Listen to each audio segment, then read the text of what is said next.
Hey guys, this is Bree with Three Roots Homestead. One of the things that was on my to-do list this week was to make broth. We usually go through one whole chicken a week, and my plan for this next upcoming year was to keep a continuous crock pot going of broth, and then we could add in our scraps throughout the day along with our weekly chicken carcass. I've started that a little bit early. I've done it the past 2 weeks, and this has worked out great for us. We do also get all of the bones and some extras when we get our beef and our pork that we could also make broth from, and I do that usually right when I'm getting the meat, but the chicken broth is something that we would do on a weekly basis. Prior to buying our meat from a local farm, when I would just buy it from the store, I would either buy chicken bouillon powder, like the Knorr brand, or I would buy the bottled chicken broth. And as y'all know, that can be expensive. The chicken bouillon powder isn't really that expensive, but the ingredients aren't great. By making our chicken broth, I can control the ingredients, and it tastes so much better. I let our bones cook for a few days in the crock pot on low until they can be smashed in my fingers and crumbled up, and then I'll strain that broth off. I do keep the bones, and we actually grind them up so that we can add them to the dog's food. You can see here I'm having to wait a minute so that it can strain through that cheesecloth before I pour more into it.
Now the crock pot is ready for me to add the next carcass and vegetables to it to start the next pot of broth.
I do also have canned jars of broth, and that can be beneficial if you don't have time or if you don't utilize meat with the bone in on a weekly basis like we do.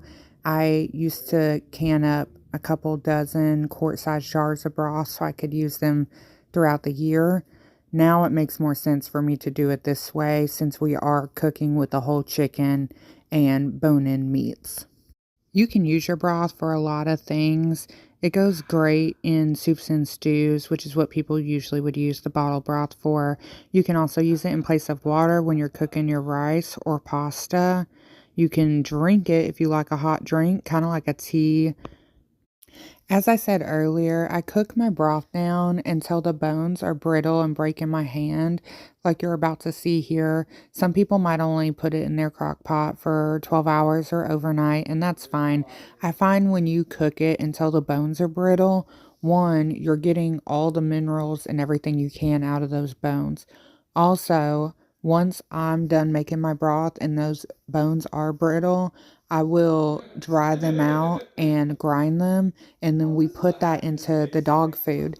So they're not getting sharp bones. You don't have to worry about them choking, but they're getting the benefit of those bones. You see me kind of singing and dancing around here. This is why I like doing the voiceovers instead of letting the background noise play in the video.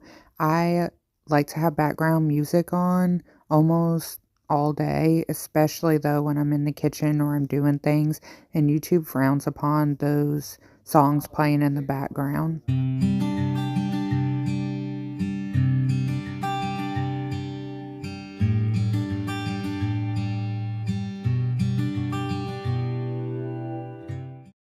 Don't you just love when you're looking for an item that you have, you know it's clean, and you cannot find it?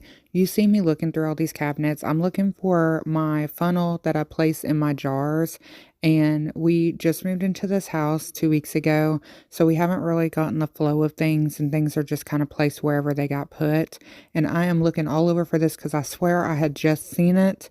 And I did eventually find it. It is actually hiding under those bowls that are to the left of me from when we did dishes, so I couldn't see it.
Does anyone else talk to their animals like they do their kids?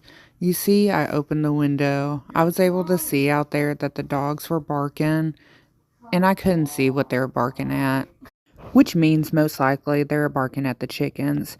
I can come up with a whole comical conversation in my head at what the dogs are saying to these chickens and how the chickens are laughing at the dogs. I'm still hollering out this window, telling the dogs, go lay down, stop being silly. They really are a source of entertainment. I love that I can see them and the chickens from my kitchen window. I could sit and watch them for a long time.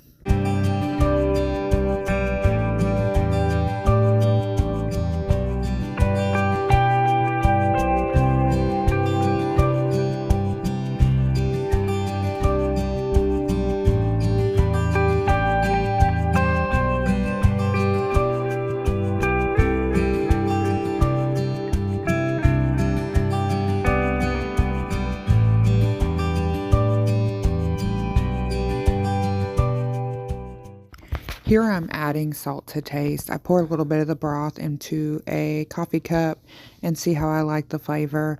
If I add a teaspoon to my cup of coffee and like it, then I will add 2 teaspoons to my quart-sized jar and 4 teaspoons to my half-gallon jar.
I'm now getting rid of the extra bones that will be used for those dogs later. I just dumped the whole cheesecloth into this bucket. It just gives me a place to set them until I can get to them later.